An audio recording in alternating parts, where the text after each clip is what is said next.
This is indeed an experiment. It was a crazy idea. Thank you, Waku, for joining this crazy idea. And I'll have to get used to, I guess there's a bit of a time lag, this being a global, you know, the event going on. The technology is pretty massive. I'll try to kind of speak a little bit slowly. But I wanted to stop just for a moment before we get going, Waku, and just again, we're over halfway through. Part of the inspiration for this was simply the fact the technology is pretty massive. I'll try to. Sorry, John, I'm back here. Good. Can you see me? I can, yes. So yes. Just to be sure, if you close all your other tabs so that you don't have any feedback from the audio from other activities. So I have nothing open except Ling Global Connection. Okay, so perfect. So if it's only this tab, that's perfect. And my drive, my Google It's Drive. actually Waku. He's looks like he has something open that's causing the feedback. We're trying to troubleshoot it now. Okay, John, we can continue. You were talking about this experiment that we are doing. Yes, I just wanted to emphasize, you introduced it in the beginning as an experiment. We didn't know how it would go. Nothing ever goes perfectly, certainly not the first time. It seems to be going very well. The original inspiration is every year in the fall, we get together, all 32 countries. And now we can't do that. So we're frustrated. We say, well, you know, what can we do? We also realize that we've learned how to use these virtual tools. And the whole world is using virtual tools. Yes. So actually, something I'd always wanted to do was a global gathering, a global summit. We do them country by country. And so this became the opportunity to finally do that. And you're in the middle of the whole thing. Have you slept at all, Christopher? Oh, I slept before the event, and I hope to sleep again after the event. Fantastic. You slept last week, and you're going to sleep again next week, right? Yes, that's right. Thank you, Waku. So, guys, I see everything as well with Waku. I will leave you to continue your 1.5 hour session, and I will be back in the end. Okay. Thanks, Chris. Thank you, Christopher. Thank you. So, Waku. Yeah. How is your 6 months going so far, 45 years later? Yeah. Going pretty well. Good. I guess so. So everyone knows that was a surprise question for Waku. We did talk about what we would do during these 90 minutes, but we left it quite open-ended. But my friend, most of you listening know me, and I know a lot of you, and I kind of know who you are. Waku is more of an unknown quantity for you, but he knows you pretty well. Waku, we've been friends now for, I don't know, over 30 years? Over 35 years, I think. Over 35 years. And you came to Japan, where we both are. I arrived I came back just last week. I've been in quarantine. And it's been an amazing, anyway, it's been a crazy 2 years for almost everyone in the world, really. And an amazing couple of weeks here to come back and be in quarantine. But you came here in 1978 with the idea of staying maybe 6 months or so. You were going around the world. You were a musician, student of music from Arizona. Your first stop to go around the world. I'm recalling this from you telling me 30 years ago. We haven't talked about this in forever. But as I recall, you were going to go around the world to learn about the world. You had your music background. I'm sure that was there in whatever way. Then your first stop was Tokyo, and you never left. Yeah, well, people say, you've been in Japan for 5 years, you've been in Japan for 10 years, you've been in Japan for 20 years. What do you like about Japan? You get that question a lot. And I say, well, it's a reasonable question. I hope my standard answers was, I don't mind Japan. Japan's like any other country, good things and bad things. But what's kept me here is Tokyo. I fell head over heels in love with Tokyo immediately. And it's a when I was commuting by bicycle from Yokohama to Tokyo every day, the morning, no matter how hungover I was or how bad a cold I had or what kind of frustrations I had at work, every morning when I crossed the Tamagawa, the river, which is the border between Tokyo and Yokohama, I just had this sensual excitement on entering Tokyo. And that continues to this very day.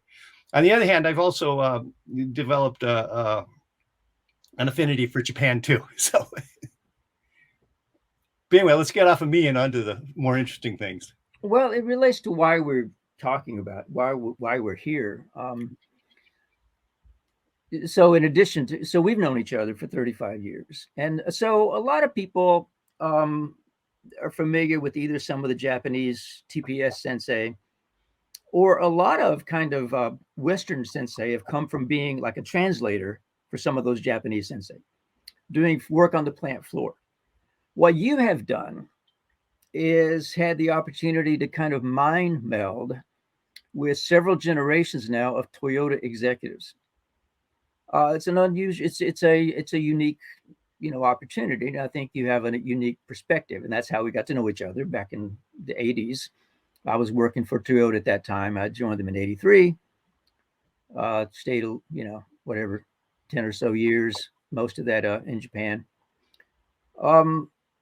But this opportunity to be an advisor, a speech, not only a translator, but really a speech writer in many cases, gives you, I think, has given you this opportunity to think more deeply about the company itself. All the stuff, everyone that's joining here today, however many people it is, has studied about TPS to some one degree or another. But one of the things that's come up a lot during the conversations, and I'm going to go back to Jim Morgan's opening talk, has to do with, kind of company purpose and what the executives want, what they're trying to achieve, and it's how that gets embodied in the day-to-day, the moment-to-moment, recalling Karen Gaudet's discussion of what she did at Starbucks or the previous discussion at Stanford. You've got to connect this to the work at every moment. Right. But there are higher level ideals that one way or another manifest in the organization. Yeah. Intentional or not intentional. I don't know. Does that resonate with you with all the time? You've worked with the executives in every function, operations, product development, and other things as well. Yeah. That I'm still here is largely your fault. When I was doing the most work, when I was working daily with Toyota on various things, we were dealing with trade frictions. The surge in Japanese exports to the United States had occasioned all sorts of frictions, which a lot of our audience is probably too young to even remember. But this was an obsession at the time.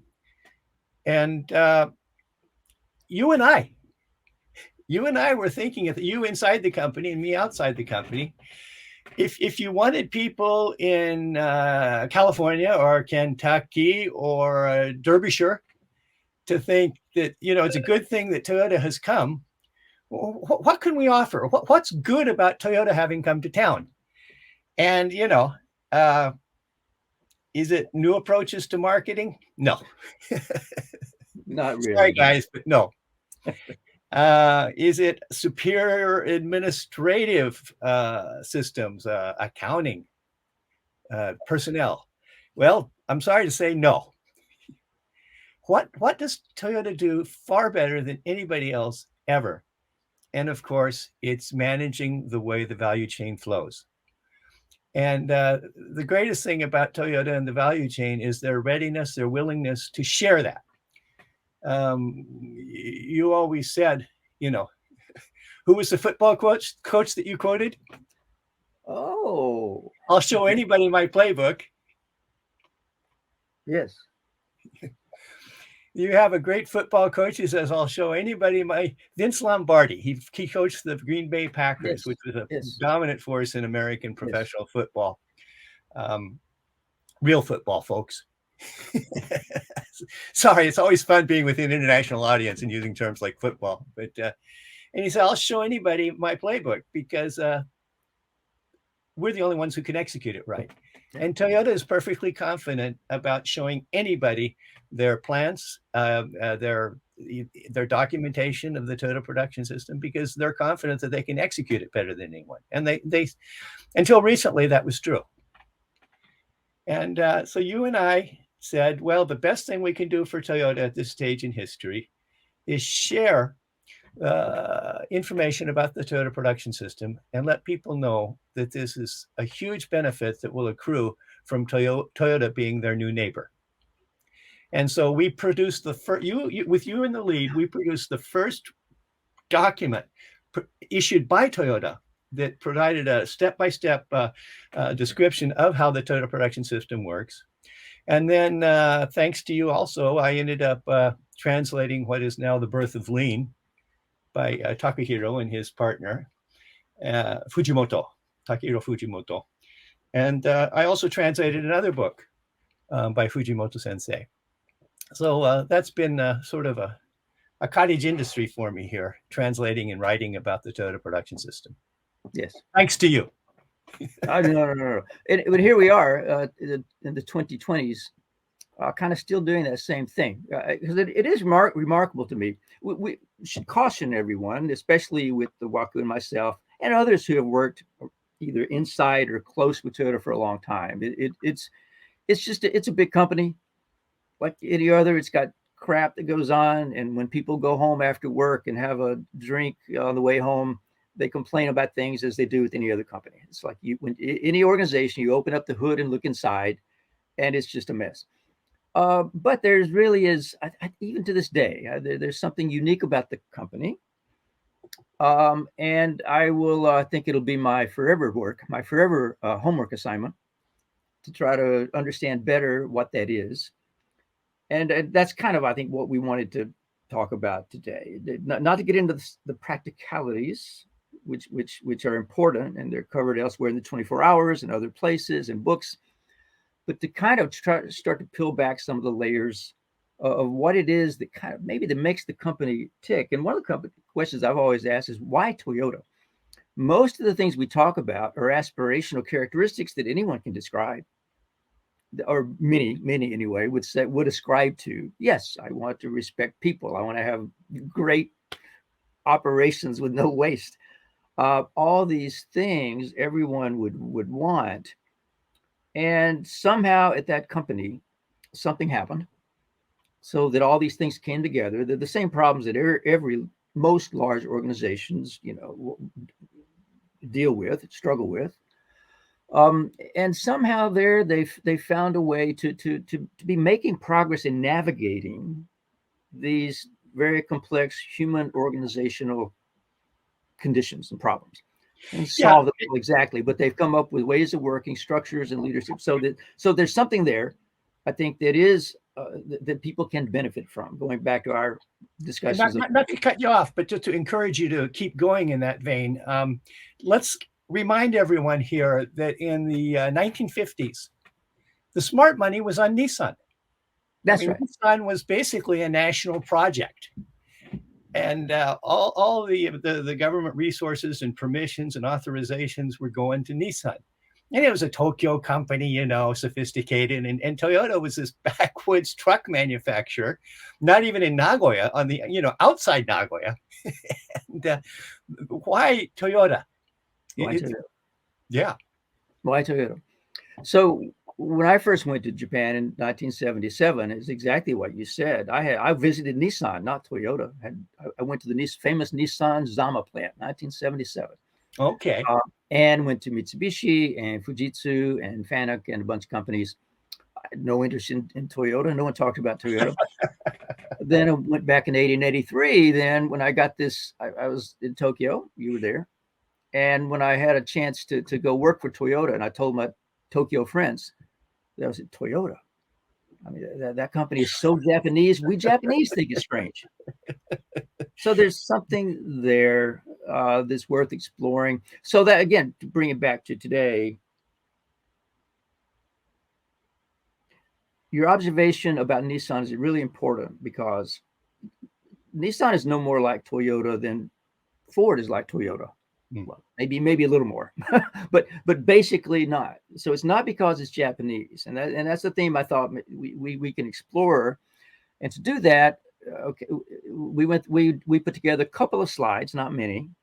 So maybe I'll show those, go through them kind of quickly, and then we'll come back and discuss again. I think I'm going to have. But just to put this in perspective, then in advance, as long as we're sharing experiences prior to Toyota, this again, not to interrupt, but to put things in perspective. Sure.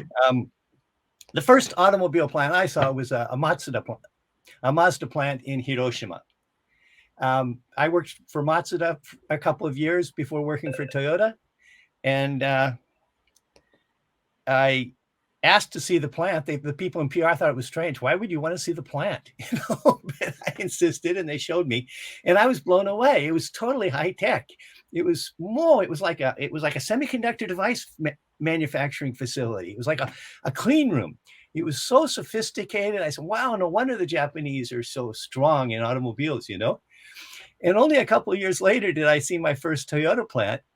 And it was like everything on my uncle Jim Harris's farm. Everything was held together with binding wire and baling twine. You look at this machine. Somebody bent a coat hanger to connect this machine to that machine to keep the parts from falling out of the trough as they run along. And it wasn't shiny or anything. And I said, "What?" And so Things don't work. Things don't work.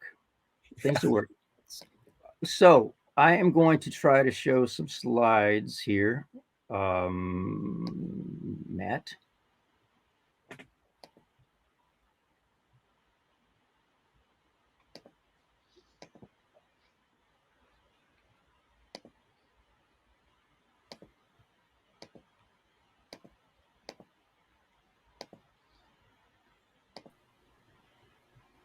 Do you have them on your?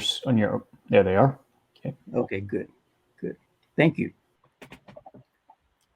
And doing it in this view.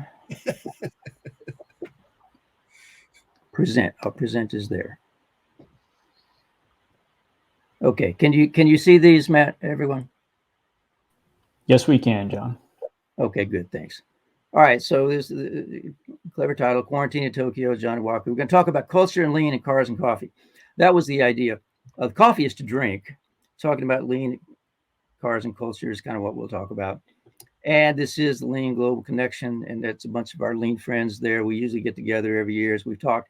Here's just a starter thought. It says, are these paintings unique to a culture? Because we're going to explore what, if anything, is there this kind of national culture that relates to Toyota's way of working. Now we call it TPS a lot, but we should be clear that at least when I'm thinking about the entire Toyota way of working. And so a question is, are these paintings unique to a culture? As you can see, they're kind of the same painting. One of them actually is Japanese. The other one is by Van Gogh. And it's interesting because it happens to be a painting of a bridge that is close to the birthplace of the hometown of the Toda family. Also, the hometown of the shogun who united all Japan back in around 1600. So that's kind of interesting. And a famous woodblock artist did the one that's on the one that has more blue in it, blue and with the pink bridge. And then Van Gogh copied that.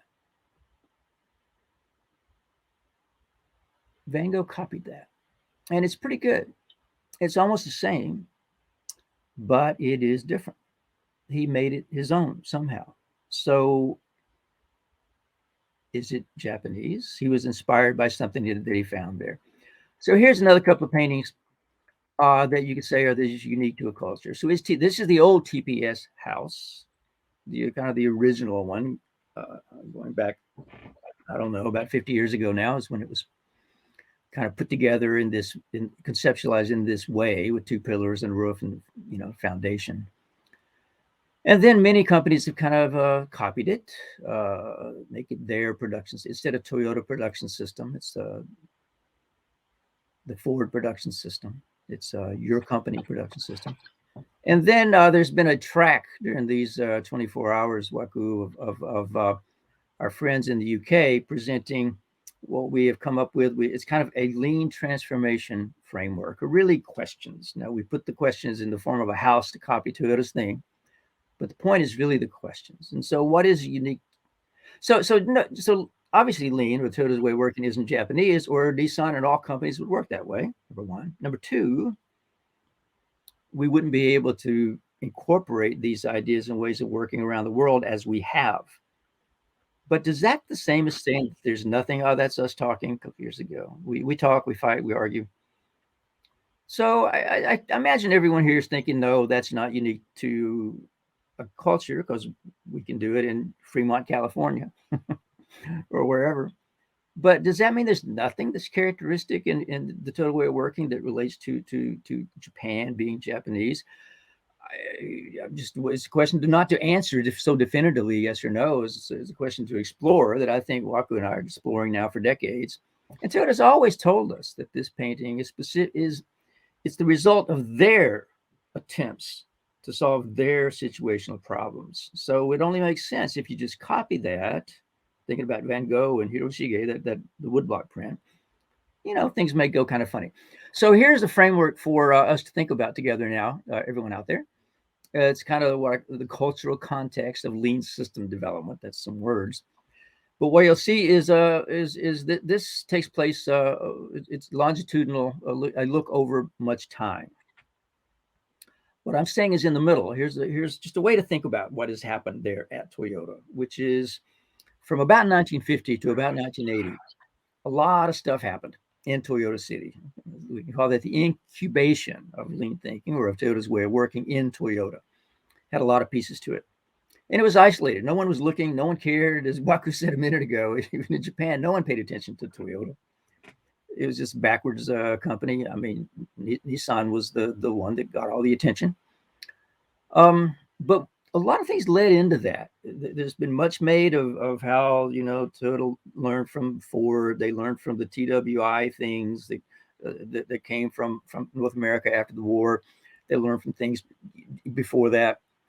This is all true, but there were many, many influences that add together to make up this way of working that then was in a pressure cooker for 30 years. And then it has exploded.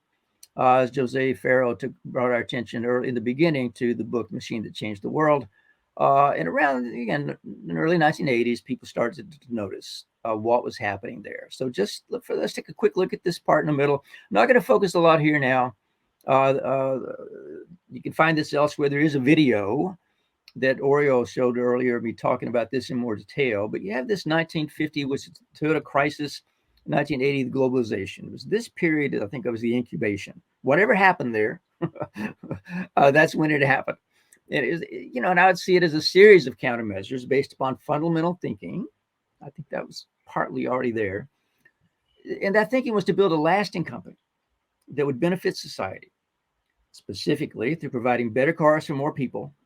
Now, we talk about safety, quality, those things are all real.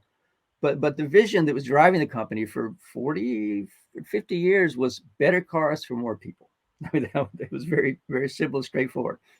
So these principles of customer first, respect humanity, and respect each contributor by developing capability with hands-on learning, Kaizen problem solving, blah, blah, blah. You can come up with different words to explain this. But it really got its start, to me, about 1950, when they had no money, lowish volume and a high mix, right? They were making 1,000 cars a day. Ford was making 1,000, cars on, one assembly line in one day. They were making, 1,000 vehicles per month at this time, as opposed to 1,000 per day at Ford. And in that 1,000, they're making, all different kinds of vehicles. Workforce was angry because they weren't getting paid. There was a strike, had to lay off a third of the workforce, and that included the founder of the company, the iconic, idolized founder of the company, was also lost his job. That's a bit of a unique thing. Would not usually happen here unless the shareholders came in and forced someone out. That does happen. I think the CEO of Twitter left his job yesterday. And so in 1980 is when we started kind of learning about this everywhere. But during this time, TPS was developed with all the things we know about, but also the product development system that Jim Morgan talked about. That's where it started to come together. Also the HR system and people development, which Waku is right that you don't look there for necessarily exemplary policies overall, but I would argue that what they did with their HR system was actually critical to create the environment. So you had TQM, democratization, all that stuff, and then OMCD, the Operations Management Consulting Group, and supplier diffusion started in really the late 60s. So with the oil crisis, TPS was discovered in Japan. Until the first oil crisis in 73, no one in Japan paid attention to Toyota, backwards company. And then really Toyota started writing down what they were doing in 73 with the first time they wrote down the developed training materials. And then 1977, those of you who have not read it, there's the first English paper about TPS. It's fascinating to read that today. It's insightful. There's so much wisdom there. Waku. It's in the Birth of Lean. That's right. We put it in there in its exact form in the Birth of Lean. So definitely take a look at that if you haven't. So here's what I would describe it as: a series of countermeasures based upon fundamental thinking to situational challenges. So here's the thing. Toyota situational challenges in 1950 or all the way up to 1980 weren't the same as yours, weren't the same as ours. Wherever you are, if you're in healthcare, or even if you're in manufacturing, even if you're doing exactly the same thing Toyota did or does, make cars, four wheels, drives down the road, still your situational challenges are different. So this was an incubation period. So what were the ingredients that went into it? So I have here a list of a whole bunch of stuff. Well, you probably tear a lot of this apart. This is just my idiosyncratic look at what was significant to provide kind of the milieu that Toyota was working from. Buddhism. Some of you may have noticed that Waku is wearing some robes there. Confucian, all this stuff. I'm not going to even go through it right now, except to say that there were a lot of deeply embedded cultural attributes that were present amongst the rice fields where Toyota was born. I think that what out of that would be essential, that was so important to helping, to providing that fertile ground for Toyota to grow and become what it did. And there were Western influences that were starting to come in the 1800s, starting in the mid 1800s. And I'll list a few of the things there that I think influenced Japanese thinking. And specifically one is worth, I think, paying attention to as you think about the Toyota startup, which is what it says there, Meiji. That's the political upheaval and revolution that happened in Japan in the mid 1800s, where they decided to explicitly, deliberately bring in Western education and technology. But there's one famous thought leader of that time, an educator, author, who said, we want the Japanese spirit and Western technology. I think that's interesting. And as I look at what Toyota was during this 30-year period, you could see both of those coming to bear, not just Western technology, but also Japanese spirit. So you had the Toyota startup and all the things that are, some of it's very famous, from Sakichi, the founder, to Kiichiro, from the textile industry to automobile. And that's when they developed these important principles of Jidoka and just-in-time, and other things coming together that fed into, that were present. All this was present in 1950, when the company had this existential moment where it could have not survived. And that's where I think that's where the company came together and said, we're going to do what we need to survive and then thrive. And so then around 1980 or so, people started to go see this. Ono's book, came out in English in 1988, came out in Japanese in 78, I think. And then Machine That Changed the World, and bam, it just exploded. It exploded everywhere. And since then, a lot of things have happened. And I won't go through all of this right now, except to say that it's still unfolding. What we're doing here now, gathering together a couple of thousand people to talk and think about this and to share, to connect, is part of this unfolding. And of course, as it unfolds, it changes. it becomes something new, as it should. But I think it can be worthwhile to look back. And here we are, Walker. This is the last slide I'm going to show. I'm going to pull off of this now. But this is kind of some high-level things that are happening in the world that provide the context we have today. Toyota had its context in 1950. That is not our context today. There are commonalities with that, actually. But COVID, of course, is so huge, a common global problem. We have not had a common global response for the most part. And then, as we heard the first presentation with Womack Jones, Morgan, and Farrow, mobility case, how the automobile industry is becoming mobility, the supply chain disruptions that we've all experienced, and often JIT gets blamed for. The digital revolution, we've heard from Christopher, from Nigel Thurlow and Nigel Dalton and others about this. Healthcare, we have a whole track with tons of information about what's happening with lean thinking in healthcare. Healthcare being a global common problem that we have, how to provide good healthcare, affordable healthcare to everyone in the world. And then there's the problem of jobs. I think that was one of the previous presentations was from Sarah of the Good Jobs Institute, and referring to the great resignation that's happening, which is that how we can provide great jobs and have wealth that's shared amongst 6 billion people in some way that again, with some equity, becomes an important consideration. And then climate change, of course, we had a sustainability session. And just two more little things that I see, and which is the polarization that we see in the world. And I mean, kind of, it's more than just political anymore. It's just everything is getting divided into two camps.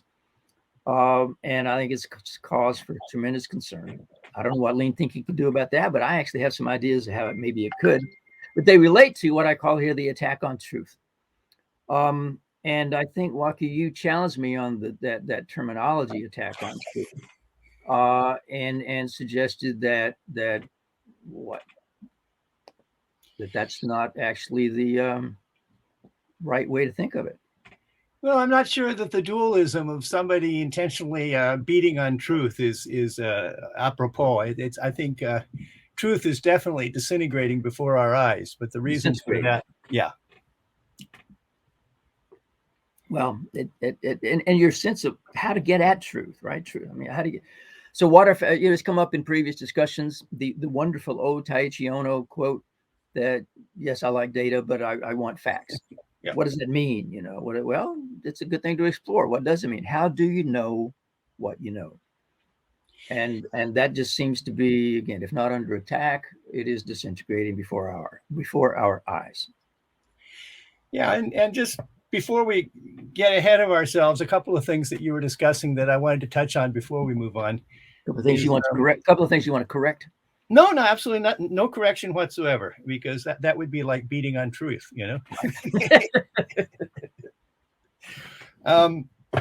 There's people tend to assume, including the people who are talking, that being us, that there's some sort of unity and uniformity in an organization under discussion, and there's lots of dynamism there at Toyota. Lots of infighting, very positive for the most part. You've written a book about the A3 approach to making proposals and evaluating and implementing proposals, and that's received some attention in this event. And my personal experience at Toyota was rather negative with A3s. My experience was, no matter what you came for, no matter what the very best employee, no matter how carefully considered the proposal was, his superior or her superior would always shoot it down at first. And a thinking person would get to the point where they would decline to put their best shot first, because it's going to get shot down anyway, so save it. And in practice, to the extent that I witnessed, the A3 process was pretty inefficient and wasteful. There's a guy named Konen Suzuki, who was a hotshot sales manager at Toyota, and he went on to become the president of Ford Japan. which never did accomplish much. But he said about Toyota, you know, one thing about Toyota, you spend 2 or 3 years there, and you'll learn how to ride an A3, period. So, go ahead, defend yourself. No. A3, again, like so many of these things, is kind of a metaphor. I mean, A3 just began with saying, show me your thinking on one sheet of paper. That's all. And then let's discuss it. Let's try to understand what the facts are. Let's use it to explore a situation, understand the facts, and let's try to think deeply and further. So no matter how far you're thinking it, remember, there's always improvement is always possible. So sure, you might have the point is not just the proposal. It's that we can think together. And through thinking together, we can work together better. And so usually, yes, you have to hang around to it a little longer to break through kind of the artifact piece of what an A3 is and get to kind of a deeper use of it. But the same thing is true for Kanban.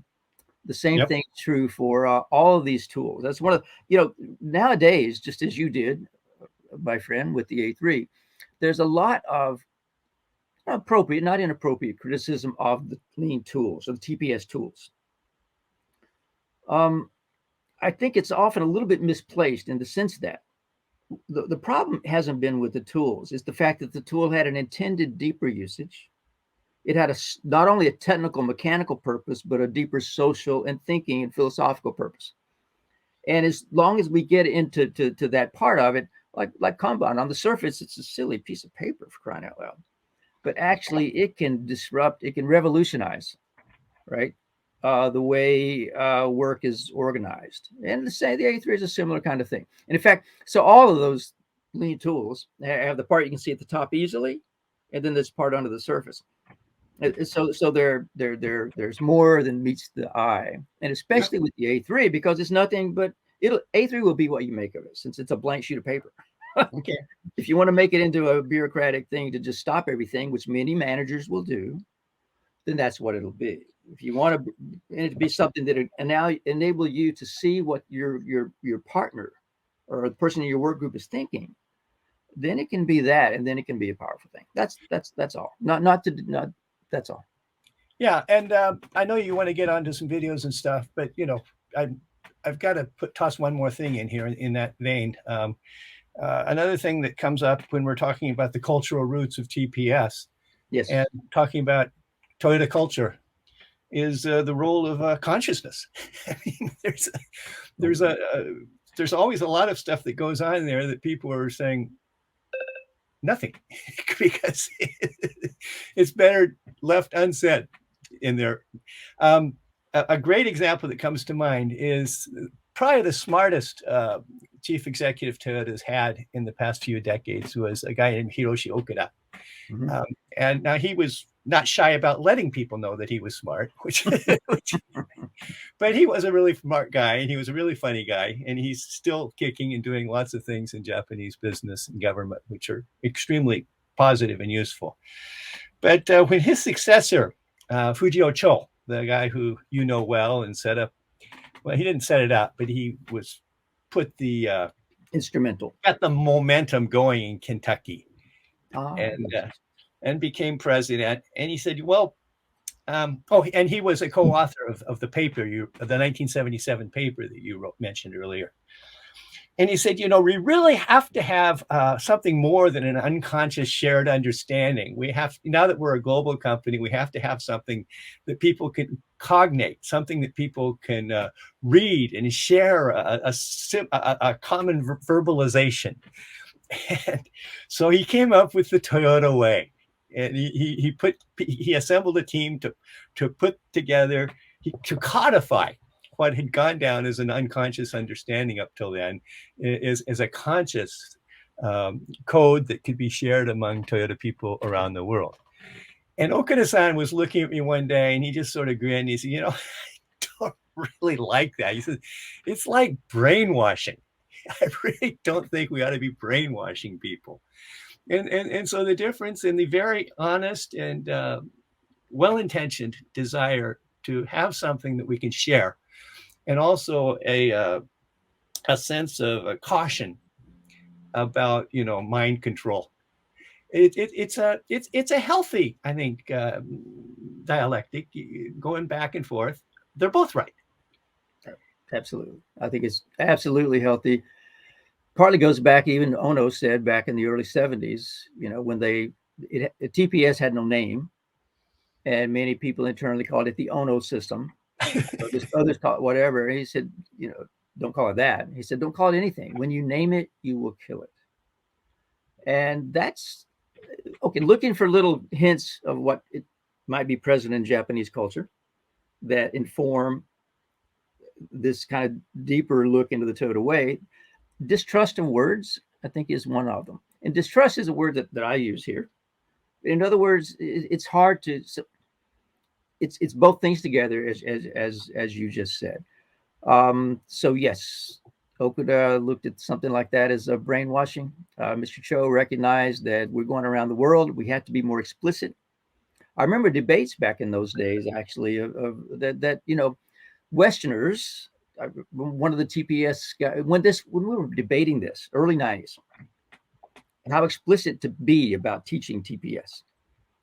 And one of the older guys was, no, you don't explain things. You go to the plant floor, you go to the gemba, and through doing, you learn. Another one of the Japanese younger sensei, they were saying, but Westerners need to know the rules. In fact, adult learning, you tend to kind of want to know the rules. So there is this dialectic going on, and I think when Mr. Cho called it Totoway 2001, there's a little wisdom there. That's what it was in 2001. It doesn't mean that's what it'll be in 2021. Last time I saw Mr. Okuda, he slapped me on the butt and said, "Still at it, huh?" Good to know that he's still at it. I didn't do that. So, what we'd like to do now is this a good time, Waku? Yeah. Show Dan's video. Sure. So, Matt, I think will help us here. Dan Jones submitted a video, 16 minutes, in which he talks about what people thought about lean 25, 30 years ago, whenever that was, and kind of what understanding of it how it's evolved, and how it might be applied to different things. So, Matt, if you're there and can help. Live in very different times from the times when we first encountered lean over 30 years ago. And these different times demand a very different response. It's no longer about competitiveness, it's about survival. And everything's got to change. The technologies we use, the products and systems and services that we provide, the energy sources we use, the locations, the supply chains, everything's going to have to change. And in the end, it's going to come down to the actions of millions of individuals and organizations, whether these changes actually happen. So that's why the decision-making by all of us is going to be extremely important. Lean is often characterized as a bottom-up method for improving competitiveness and through eliminating waste. And that is simply a fraction of the true potential of lean. And we've been involved in streamlining lots of programs and processes in big organizations, the organizations that I think of as the legacies of the mass production era. And senior management was very keen to have the step changes in performance, but we're less keen, or we didn't feel challenged enough to really change the behavior enough to sustain those improvements. So maybe the climate crisis provides an opportunity to fundamentally rethink how we act and how we decide what we're going to do in the future. And I thought it was timely that we summarize some important lessons that we've learned over the last 30 years in studying lean, in thinking about how we respond to this existential crisis. So let's start before that by just summarizing the changes that lean did signal and did bring into being, which were really quite profound.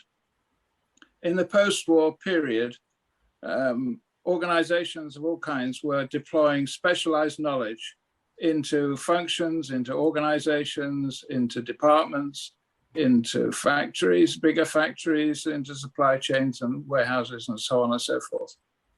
And those individual activities were managed by the numbers, and they were also optimized using software systems like MRP and SAP and ERP, basically to make sure they were busy.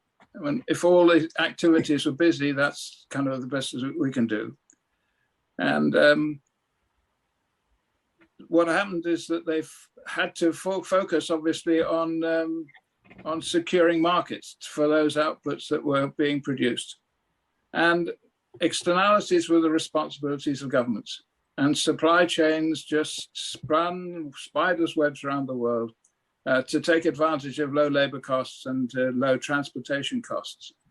And so we had a big system spanning the globe, full of waste and full of inflexibilities, in fact, that were largely ignored. But 30 years ago, Toyota actually showed us a very different alternative and showed us that we could actually double productivity, virtually eliminate quality defects, and design products in half the time. And they did this by basically integrating those activities into value streams, what we call value streams, streams of processes that create the value that we use and deliver, and synchronizing those value streams with the needs of users, with the demands of users. And that's all very well, but it's actually extremely hard thing to do. And it depends on every step in the process, if you're going to integrate them, being able to perform right first time, on time, every time. And it also depends on the ability to synchronize the activities with a pool of demand, real demand, rather than driving it through a succession, a chain of forecasts that are always so prone to significant error and amplify the signal further upstream. And the third thing it needs is a collaboration across the supply chain or across the value stream to secure activities that are in one place that make a difference, that solve a problem, but whose effect has somewhere else in the system. So we need a collaboration to make sure those win-wins activities happen. So the first lesson that we learn is the integration of these complex systems doesn't happen overnight and depends on people. It depends on the people working in the system, basically having being engaged in standardizing and streamlining their work, in learning how to respond to interruptions, and using the scientific problem-solving method to make improvements in the system. And that turns out to be an extremely important activity. You cannot integrate a complex system without involving everybody in the process to make sure all of the pieces work when they need to work. And the cumulative capabilities that are developed by problem solving, succession of problem solving, those capabilities turn out to be extremely important in coping with a changing situation where the supply chain and the value stream is subject to interruptions and changes, and the market changes, and the technologies change, and the energy use changes, and so on. All of those capabilities are extremely important in dealing with such an unstable environment.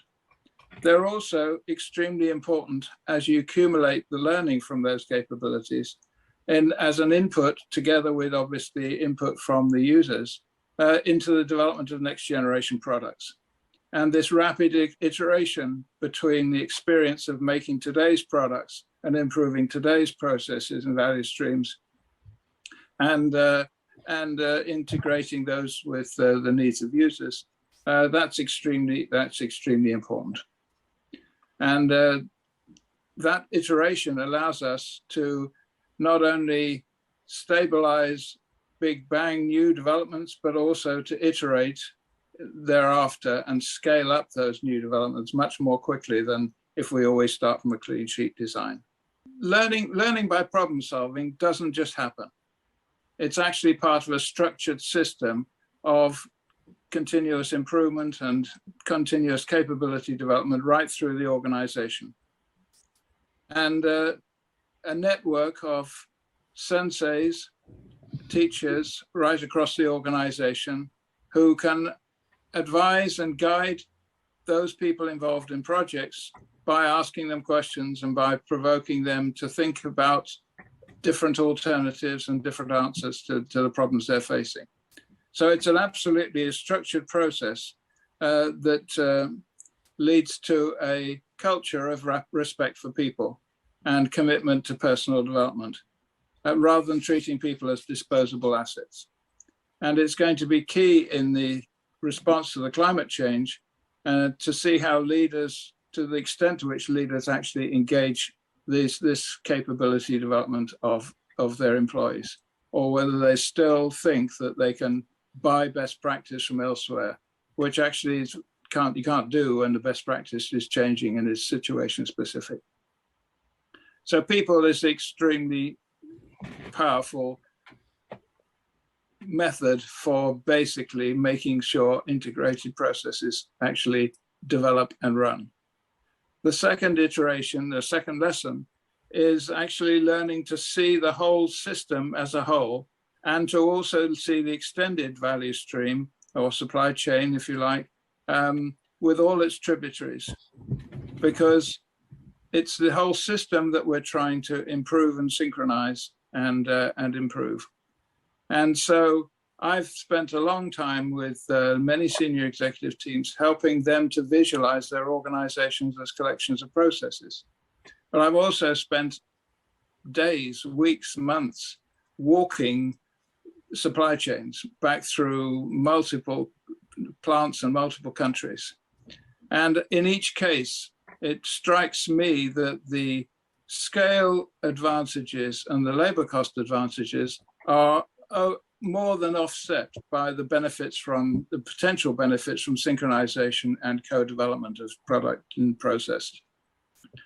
So therefore, looking at the supply chain in a different way is actually the right thing to do at this point. One example that encapsulates this is a plant, an automotive component, and the parts of which were made in 14 different factories in China, Japan, Brazil, Europe, for supply to a customer in the United States that took up to 630 days to arrive at the customer. And that was replaced by a next generation product that was made in 9 factories with right-sized tools in process sequence within trucking distance of the customer. And the lead time was fell down to 37 days and eliminated all ocean freight and expedited air freight, which is always the consequence of ocean freight. So proximity is important, but it's not enough. It actually depends upon the partners being willing to jointly develop the capabilities to stabilize their operations and to jointly co-design the next generation product. And that's actually the original purpose of just-in-time. Just-in-time was essentially a method for surfacing the next set of problems as you gradually synchronize operations. It's not about optimizing global logistics, as many of the journalists erroneously think. And rethinking the logic of location is now actually an extremely important thing for organizations to do, to question whether the global footprint they have today is sustainable in the future, but also raising the questions about the centralization in production in a few factories in a few places around the world. Does that actually make sense anymore? Or would it be better to actually build right-sized facilities in distributed facilities closer to customers? Isn't that a more sustainable model for the future? So the time is right for us to reassess the global supply chains that we've had that have sprung up in the last 20 years, taking advantage of low-cost labor and getting involved in the Chinese market and so on. So it also is absolutely critical that we take a supply chain, a whole system approach to understanding the impact on the environment and on the circular economy from reuse and recycling back into the next generation product. So the third lesson, I think, which is extremely important as well, is that the scientific method is absolutely the foundation of this business system. Deming operationalized the scientific method into his plan, do, check, act methodology. And AG Toyota, over time, gradually operationalized this into a complete business system. And it's that business system we've been studying. PDCA, the plan, do, check, act, problem solving language is at the core of everything in this business system, from the strategic decision-making executive suite right down to detailed improvements on the shop floor. So PDCA is the common language, but it's embedded in a structure that actually supports and enables that to happen in a performance management system that tracks the performance of each of those processes in real time and assesses and demonstrates and reveals the capabilities of those processes. It's embedded in the visualization of planned versus actual everywhere in the organization. It's also embedded in the visual project rooms that are used both in the executive suite, but also in engineering and new product development, the Obeya rooms. And it's embedded in the A3 plan, the plan method for analyzing a problem and proposing countermeasures and carrying out experiments to discover what solutions actually solve the problem. And it's also embedded in the dialogue process up and down the organization to align corporate objectives with the opportunities and the proposals that come up from the organization to close the performance gaps. And finally, it's structured also in the chain of help that is organized to escalate obstacles to change to the levels where they can be addressed. So it's a system based upon PDCA and a scientific analysis of the facts. So it's a fact-based system. And it's a system based upon continuous improvement and learning and responding to the challenges, exactly the kind of challenges that we have today. So it's also, it's a cumulative system that allows us to build the capabilities that are necessary for solving these terrific problems that we have right now. And science has been actually central in understanding the climate crisis. And gradually science has been better able to understand the detail of this very, very complex system within which we live.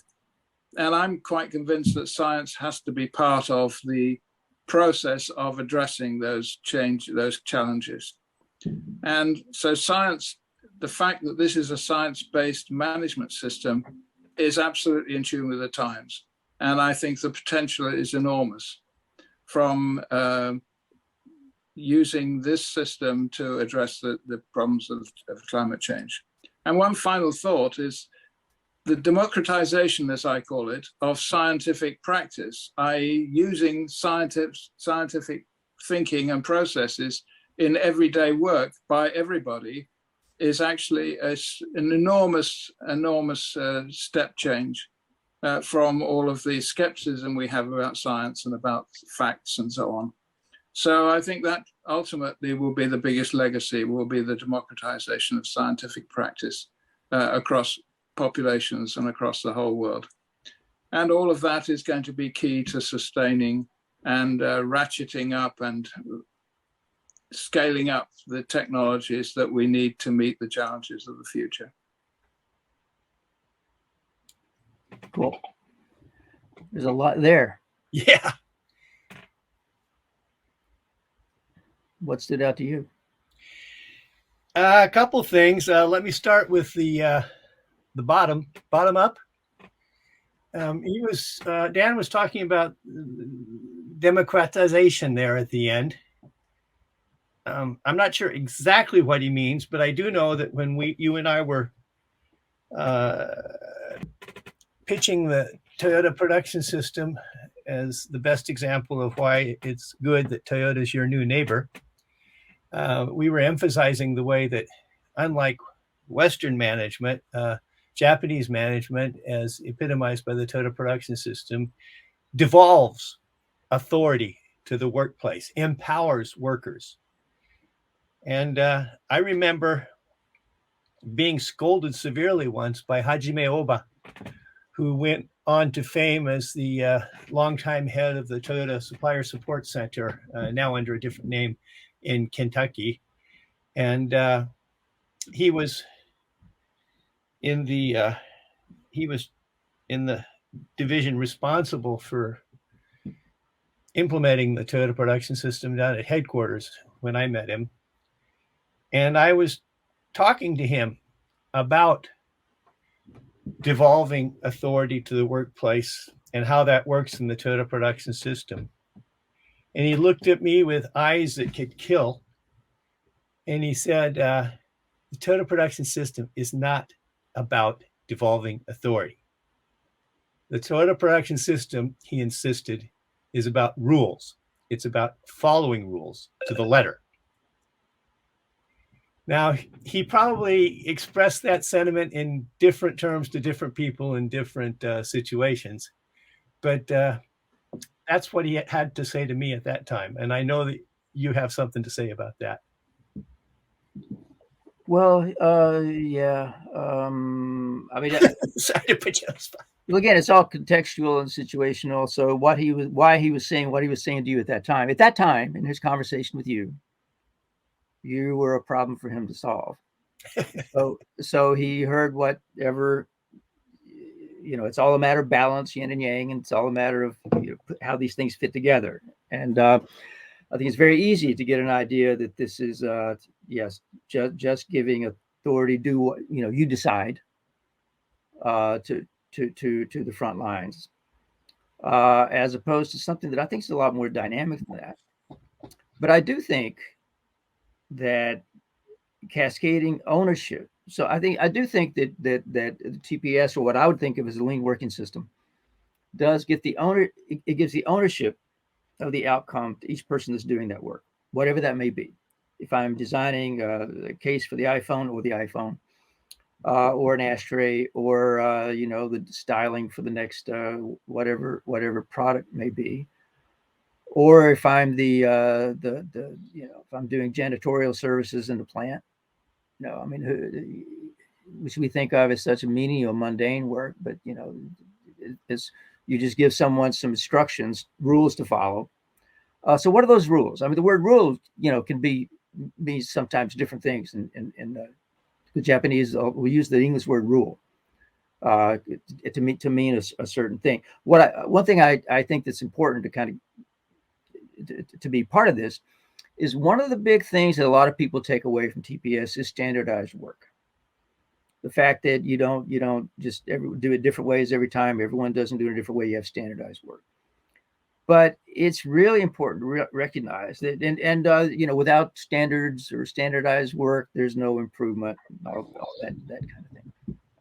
And without that, it won't. The improvements you make won't sustain. The reverse, I'm going to say, is also true. That without Kaizen, your standardized work will not maintain. Okay. Yeah. I think we should never talk about just standardized work in the absence of thinking about Kaizen.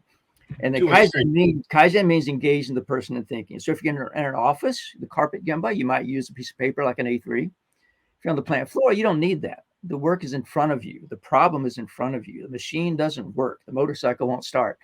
Sorry. And that's in front of you, and you respond to that. And so you use your standards merely as a tool to do PDCA, so you can make it better. So you can bring that Kaizen spirit to it. That's what I think today. I've kind of thought for a while. Now, the other thing that stands out, we were talking about what is it that might be kind of special about Toyota and that birthplace, whatever the birth of lean, the birth of, going back to, again, I take it kind of back to 1950, especially. So if Dan is right that the foundation here is science, scientific method, so we all had to go to Toyota City to learn about science and scientific method. That seems like a strange thing to me. It takes me back to that back in mid 1800s when Japan was determined to bring in Western technology, Western science, Western mechanical thinking, and combine that with some sort of Japanese spirit. So like standardized work without the Kaizen spirit is you're just going to be stuck in the mud. You can be stuck in one gear forever. So it still does seem to me that now the most useful thing to solve these problems, yes, you can call it PDCA, scientific method. Yes, we need to bring that to bear to solve these things. Of course, we do. What then, though, is added to that? What kind of essence is added to that in the way Toyota has developed this way of working? Nothing. I mean, is it just a scientific method? Do you think, Waku? Can I answer that with a question? Maybe. The two-way street of standardized work and Kaizen. Yes.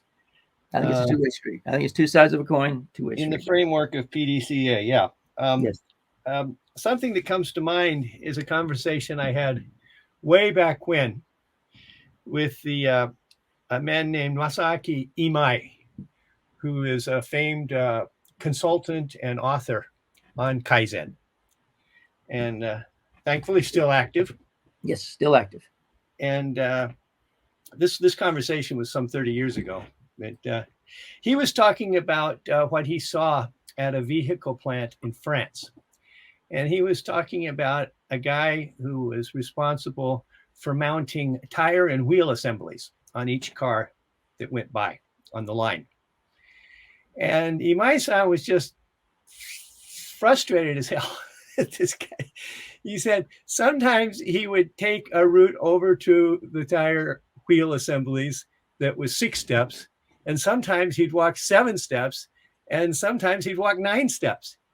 And he said if he doesn't take the same number of steps, if he doesn't take a consistent route each time, then he doesn't have standardized work. He doesn't have a basis for Kaizen. What are we going to do? And they wouldn't listen to me.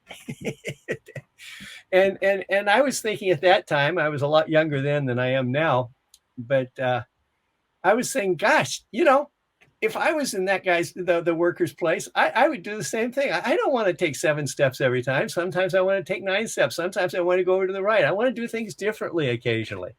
And you say that lean is a broad church that can accommodate that sort of personal creativity, can we call it? Individuality. But how does that work in the relationship between standardized work and Kaizen that you've just been discussing? Well, I think one thing is important to think about the different kinds of work.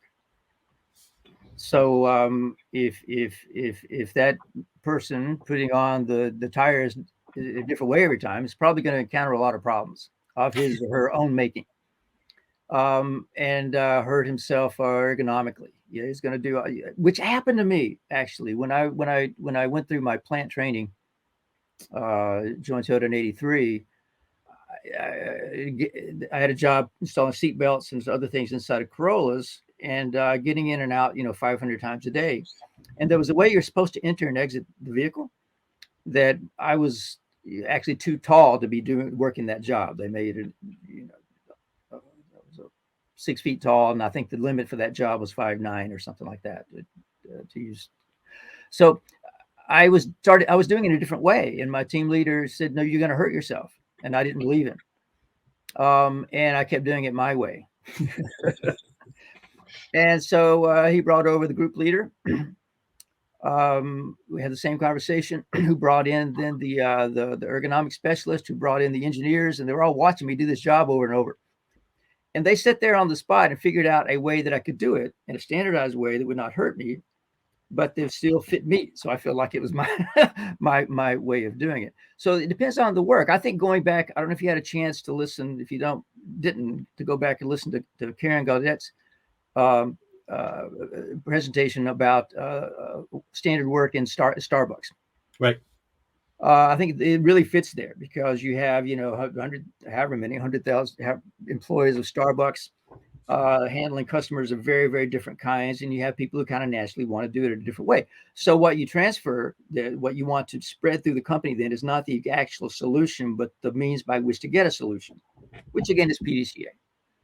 So the fact that PDCA is this powerful underpinning that can be leveraged to make all kinds of improvements, I couldn't agree more. I mean, it kind of all comes down to PDCA, but I'm also just kind of looking for something that's a deeper, something that informs the spirit of what all this is. Because it's easy to, I also see a lot of companies that just take standardized work as a hammer and come up with here are the 10 perfect steps. Bam, here, implement these, follow these rules, follow them forever, as opposed to giving them to the people and saying, here's the best method we know of today.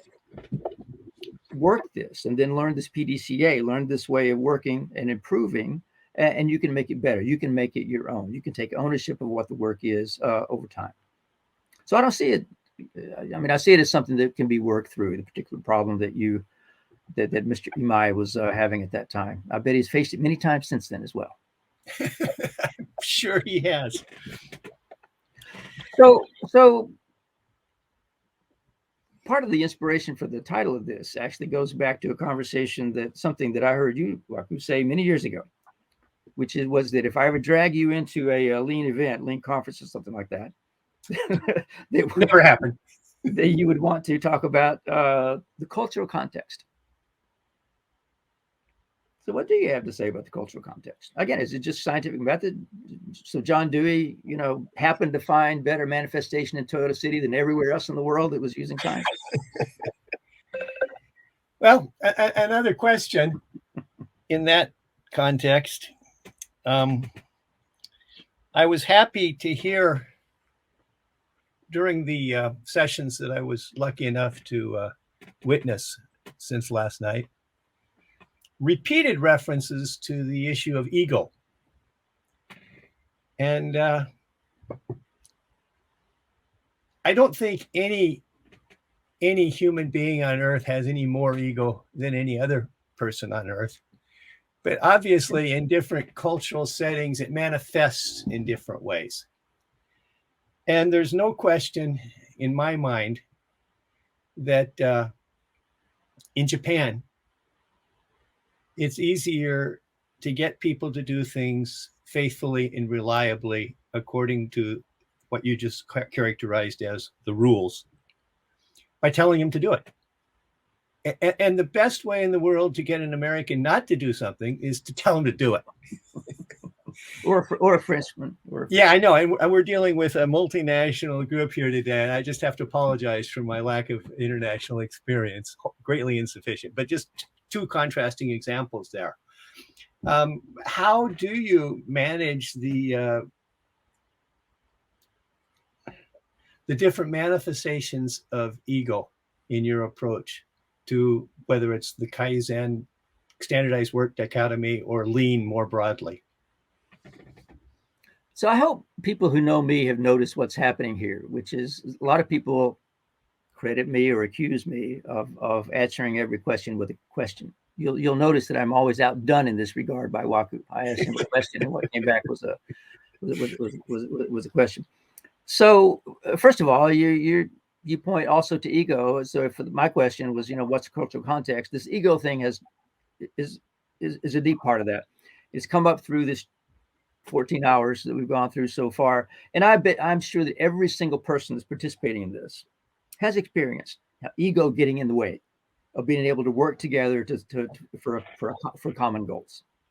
Happens. And as you said, everybody, I suppose, has an ego, but it manifests itself in different ways, and there is a cultural context to that. I just to kind of support that, I'll point out that every CEO I met, or almost every CEO I've met, thinks it's their job to put their stamp on what's their responsibility, which is the organization. Fine, I understand that. But one of the things that happened at Toyota, going back to 1950, they had the big crisis. The founder of the company left along with a third of the workforce. And a young Eiji Toyota came in, having been going to school in Tokyo, was sent off to do a little study in the United States. And the way I see it, he led the company for the next 40 or 50 years. And he did not try to put his stamp. He said, what I'm going to do is try to lead the organization to the founder's vision. The founder's vision was better cars for more people. That's what we're going to do. And he did not insert his ego, I'm going to say, in that decision. When Okuda came along, the first non-Toyota family member in a long time, who you mentioned earlier in the mid-90s, he had an ego, and he definitely brought in his stamp, which is, again, that's fine. I'm just saying that if we look at that incubation period, one of the things that was happening was everyone was aligned towards this vision that was bigger than any single person, even AG. He never tried to do that. And one more quick thing that's just evidence, again, of how this is manifests itself differently inside Toyota. When I was there, I was kind of there in the 80s. The clear sign of the fact that you had become or were eligible to be, a Toyota manager at Toyota, was to make decisions that were not in your own best interest. And we all say that, right? But I don't know, the selfish genes and all that kind of thing. Do we really do that? And that was something that was explicitly looked for. And I remember when I had an experience where I made a call. I don't remember exactly what it was actually, but it was kind of called out to me because it wasn't. It not only was the decision not in my best interest, it was against my best interest. But I thought that it was better for the overall situation, and that was something that was kind of being looked for as we think about, as we're developing people through their career to get greater and greater degrees of ownership and leadership. So this evidence, I think, is there. How do you deal with that when you go overseas? I think it's a big one. I think it is a big issue. I will call quick attention to something actually, and I'll ask you what you think of it. This is a new book. Welcome Problems, Find Success. Creating Toyota Cultures Around the World by Nate Furuta. Furuta was the guy who worked for Mr. Cho and others. He was the first Toyota employee on the ground at NUMMI, Fremont, California, the first one in Kentucky. Then he went to Europe, then he came back to Kentucky. And his job was to be thinking about exactly the question of how you build these cultures. And what he suggests in this book, if you boil it down, is to a couple of things. A couple of things that I had just pulled up and then lost. One was to align on clear and challenging goals for everybody, for the organization and for individuals. A company with solid plans and transparent follow-ups. You're doing the PDCA there at a higher level. You're making it transparent. You're identifying gaps the same way a worker would in their job. You're doing it at the higher level. That's number one. Number two is to welcome problems, take ownership and definitive actions to address them. That's his number two. Number three is to develop the needed capability at all levels. Number four then was build mutual trust based on strong relationships, kind of echoing the Stanford presentation and referencing Edgar Schein from the previous presentation. Supported by clear HRM, human resources management policies and actions, somewhat in contrast to what you were suggesting earlier. But he's suggesting that you put the organization, you work deeply to get alignment around the goals first. You identify gaps or problems in attaining those, and you face those. You acknowledge those. You actually become expert in finding and analyzing those gaps and coming up with ways to close them. And again, all of this then there are things that are taking the ego out of the equation. So that's his advice. And he's one who's been kind of gone through doing exactly what you're talking about over many years. Yeah, well, I'm sort of looking at the clock as we're talking here, but in that chronological spirit, let me pick up on the issue that you've just raised, purpose. And I was bound and determined, and am bound and determined during the time that we have to get a comment from you about your experience at Rivian. I was listening to Dan talk earlier, and over the years, I've heard Dan Jones and Jim Womack talk a lot about the potential for lean to benefit the world, to set the stage for better social and economic systems that will improve the quality of life for people everywhere. But something that has always ended the conversation when I've been talking with them, I said, "But what are you making? I mean, doesn't it make a difference? Well, what product or process is at question there? I mean, if you're using lean to make more and cheaper cigarettes, is that a contribution to the world? In most countries, is producing more vehicles a good thing for the quality of life? I mean, these are questions that demand attention. And I've felt over the years that they don't get enough attention in discussions of lean. And when I raised that with you, you said, let me tell you about my friends at Rivian. So yeah, so you raise a big issue here. I think it's important. I think it comes down to purpose. Absolutely. I think that's become, back to Nate Ferruta's point, align on goals, align on the vision. And then what is that vision? And that also gets to my again, the question. So science, PDCA, scientific method is agnostic. It's amoral. It's something that can be attached to anything. This is fine. You can apply it to anything. Lean thinking by its nature has values. It is informed by values at its very foundation, I believe. And that means you ultimately do need to address the question that you're raising.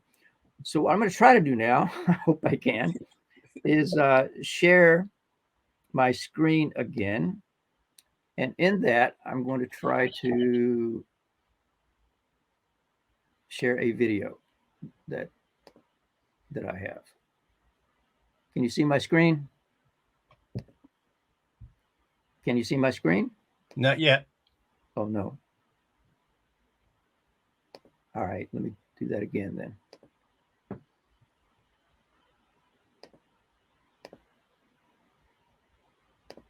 Now, can you see my screen? Not yet. There we go. We're coming. Yeah.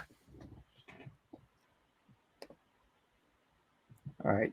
So context, in the right in the middle, in the kind of green brown shirt, that's RJ Scarange, the founder, CEO of Rivian, who I've known, I don't know, some around 10 years or so. I was on his board of directors for 5 or 6 years, something like that. You can see a couple of vehicles in the background. That's in the factory a couple of weeks ago for the IPO, the initial public offering, which, you know, the temple of capitalism came to the plant. And the black shirt beside him there, you can't see well, that's the president of NASDAQ. So he brought the bell, the famous bell on Wall Street that you ring. He brought it to RJ. And it was an exciting moment.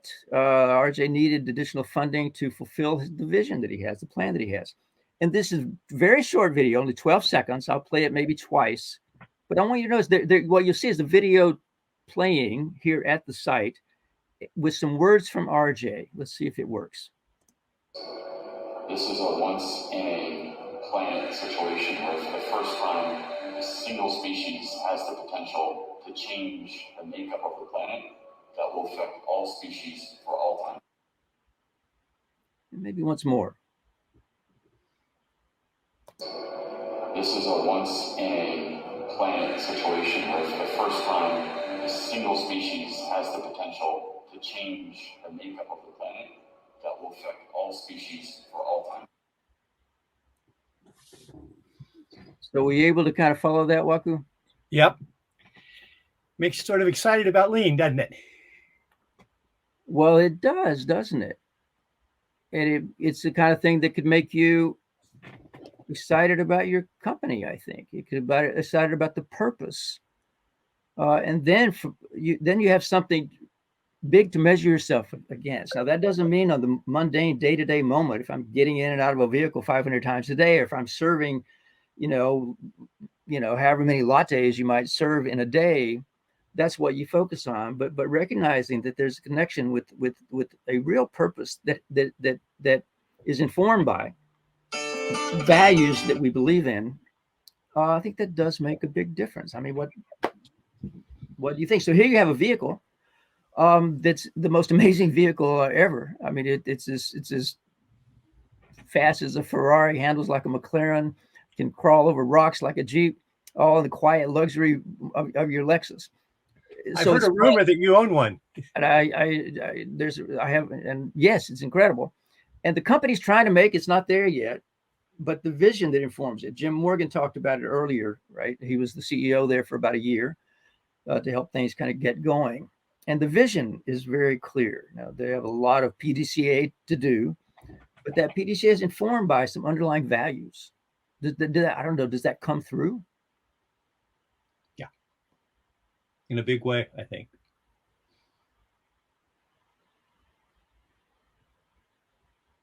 Does that mean you'll be buying a Rivian? Don't have a garage here in Tokyo. Have you ever owned a vehicle? A couple of years when I was a student in the States. Yeah. I've never driven in Japan. You've been here how many years? 44. 44. You used to. So there's that question. You know, what are cars for? That takes us again back to the Womack and John and Morgan and Farrell conversation. We're recasting automobile industry as mobility is important. It means a total rethink. So there's the purpose of a company, an organization. There's a purpose of an industry. You know, what is the human problem to be solved here? You've solved yours without having a vehicle. Well, Dan Gillen was talking about the importance of proximity, and in Japan, you know, we have the common sense solution of being near enough a train station or near enough where we need to go. Otherwise, yes, at least here in Tokyo, we do. So one thing that just impresses me when I think about this is how, again, when you and I think when all of us, when we talk about Toyota, we're talking about an aspiration, an ideal. I remember actually you mentioned Mr. Oba that you worked with some, and I worked for at TSSC. And I remember when I was challenging him one time on how Toyota was doing all these things that were in violation of TPS. And he said to me, you know, never confuse the Toyota production system, capitalized, with Toyota's production system. And I think that was an incredibly, I don't know, insightful thing. It also annoyed the heck out of me at the time because, wait a minute, I want to talk about the fact that we're not achieving our ideals. But that's an important thing. And as we look at Toyota's not the point, right? We're looking at fundamentals that we can all learn from and hopefully embody, right? In what we do. And it's one thing if you're RJ Scringe, you can found a company that's based upon these deep principles, and then you can try to embody lean thinking throughout everything you do. You know, it's incredible. But I think we all want to do that every day, right? In whatever it is that we do. You know, I think we tend to look to Toyota as our model. I think the Toyota of the 1950s, 60s, 70s, and 80s was a worthy model. But your admonishment from Obasan is very insightful. And I think especially now, since the manufacturing organization and the marketing organization merged to create what is now Toyota Production System. I mean, the Toyota Motor Corporation. The first president was Eiji, and the first president was Shoichiro, and then became Okada-san. This nobody stayed more than 10 years. Nobody stayed more than 10 years. But now we have a president who stayed 12 years and counting. And a lot of things are going on at Toyota that we don't consider very Toyota-like. So, folks, listen carefully to John when he talks about Toyota with a lowercase t and with an uppercase T. And let's remember that the Toyota, the company today, is not necessarily the model that you need to be looking at. And the most important part of the model is how people do their work moment to moment and how that's connected to broader purpose. Thank you, Waku. Sorry to talk too much. No, not at all. Thank you for joining. And now Christopher's back. And we're going to a quick break, and then I'm gonna bring up another guest in a few moments, I believe. Yes.